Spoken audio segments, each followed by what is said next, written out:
Okay, dear student, once again welcome. So, as I have already discussed in my previous video, that what is clause and how going to identify means how going to differentiate between sentence and clause. So that already I have discussed. Now, as I told you that a clause is divided into two parts. That is principal clause and subordinate clause. How many types of clause are there? Two types of clause are there. One is principal clause, other one is subordinate clause. Clause is divided into two parts, that is principal and subordinate clause. Principal clause is also known as main clause or principal clause. Okay. Other name, principal clause. Other name is main clause also, independent clause also, and main clause also. Okay. So don't become confused about that. That like main verb is some main clause is something different or like that. Okay.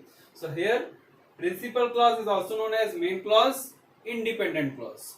So from by the word independent, you just can understand that it's a particular clause is not depend on any other things. Okay. So what is principal clause? So principal clause means that particular clause is not depends on other clause to give its complete meaning. Okay, as I already told you that a clause may give complete sense or complete meaning or may not be. Okay, so principal clause means the clause which give you complete meaning. It's not depend on other clause to give its complete meaning. Okay, so what is principal clause? A clause which give you complete meaning itself.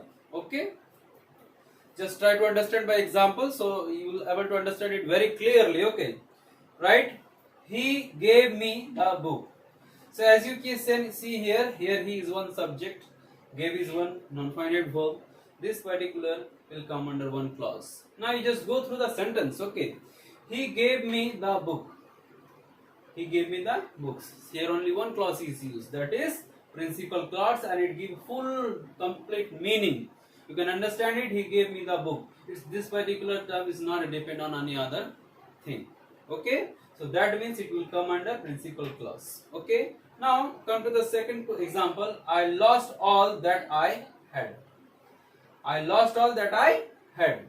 So here you can say I is subject, verb, again here I, again here had. Here two clauses are used. So one is principal clause and other one is what?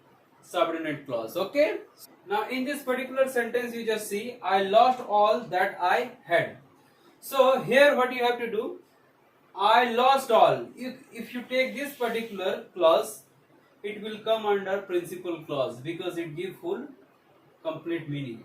And that I had, this is subordinate clause because that I had not give any complete meaning. It depends on this particular clause to give its complete meaning. So what is principal clause? Principal clause means principal clause always give its complete meaning itself. Okay. Now if you talk about subordinate clause, so subordinate clause it is also known as dependent clause. Okay. So dependent clause means it depend on principal clause to give its complete meaning. It never give complete meaning. That is known as dependent clause or subordinate clause. Okay. Now just to take an example, if you write here, I saw a man who was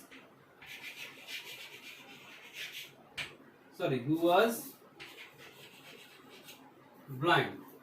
I saw a man who was blind. Here we just take an example.